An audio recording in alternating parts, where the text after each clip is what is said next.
Better Call Saul is the prequel series to Breaking Bad, created by Vince Gilligan and starring the likes of Bob Odenkirk as Saul. It tells the tale of Jimmy McGill before he became known as the crooked lawyer Saul Goodman. There are a handful of new characters introduced in the series with their own storylines and arcs, and characters from Breaking Bad also return with their backstories expanded upon. One such character is Gustavo Fring, the drug kingpin who is also the owner of a successful chain of fast food restaurants. Gus has already been established in Breaking Bad as an astute, intelligent and cunning villain who successfully outwits his adversaries on numerous occasions, coming out on top in battles with rivals in the underworld.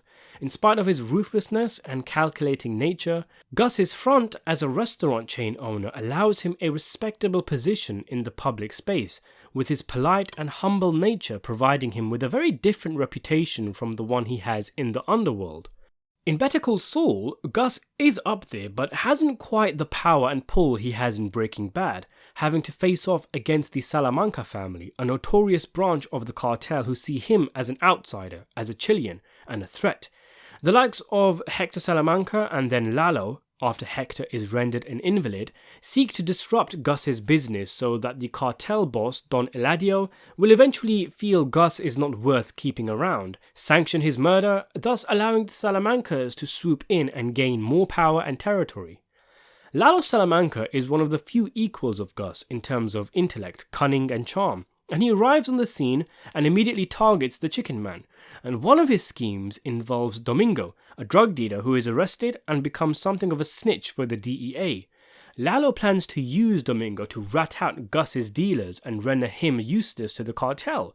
Domingo gives up information about Gus's dead drops, which is money made from selling drugs, which will of course partly go to Eladio, and the DEA plan to confiscate the cash, and thus Gus will take a hit, both in terms of money and in terms of reputation, as the cartel will see his organization is not faultless.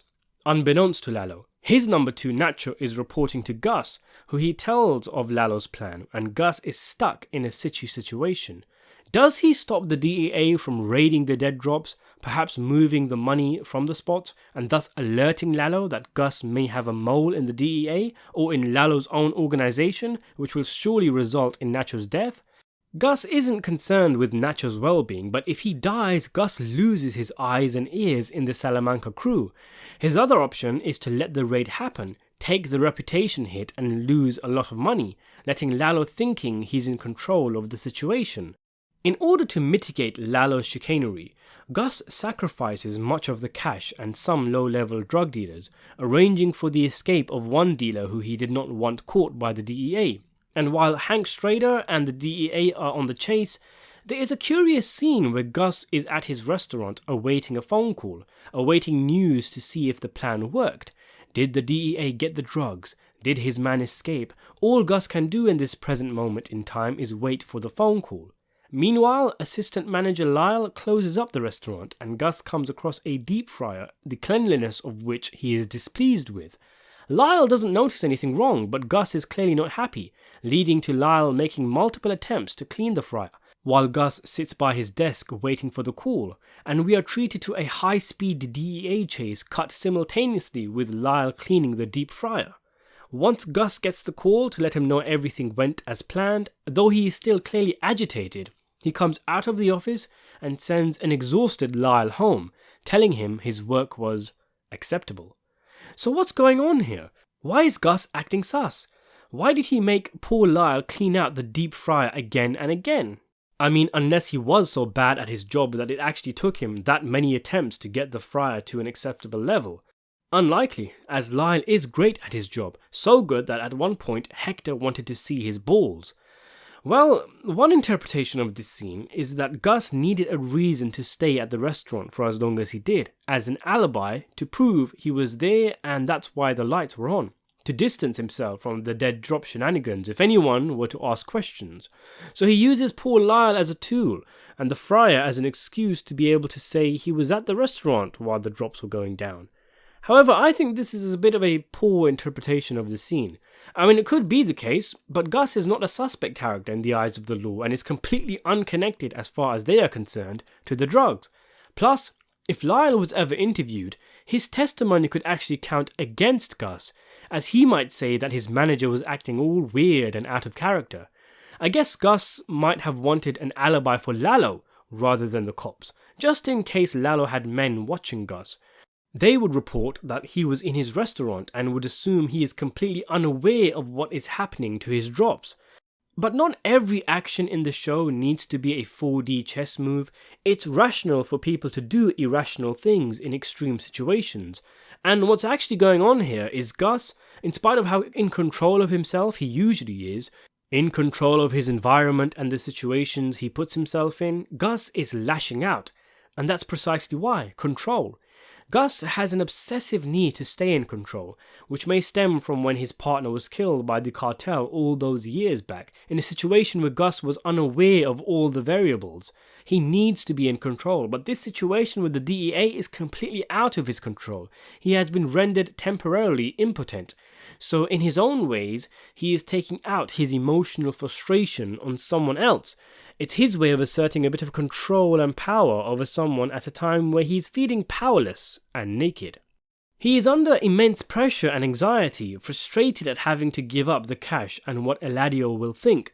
This man, this organization that will always see him as a Chilean, an outsider. Wary of whether Lalo will find out the truth that Gus knows what's going on. Uneasy about whether the DAA will play their part. Worried about whether his man will be able to get away, and anxious that the situation will not go out of control.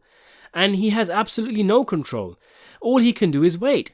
And his insecurities are highlighted by his treatment of Lyle, which is him dealing with his frustrations, compensating for his lack of control by exerting control over a lackey. As cool as calm as Gus is, he's still human, and even he feels the heat sometimes.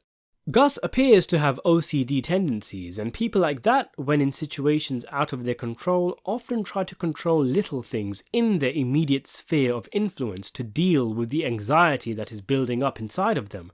And Gus needs to feel in control right now. It's one of the rare moments in both Better Call Saul and Breaking Bad where we see Gus in a position of vulnerability, where so many things can go wrong for him. His entire world is at risk of collapsing. Even when he is acting in a subordinate fashion to the likes of Eladio or the Salamancas, Gus is often pulling the strings and manipulating events to suit his agenda. But here, alone in his room with only the scraping sound of Lyle's tireless fingers to accompany him, we see Gustavo Fring sweat. Even though everything went to plan, it isn't as if Gus is over the moon about the situation, losing dealers and $700,000.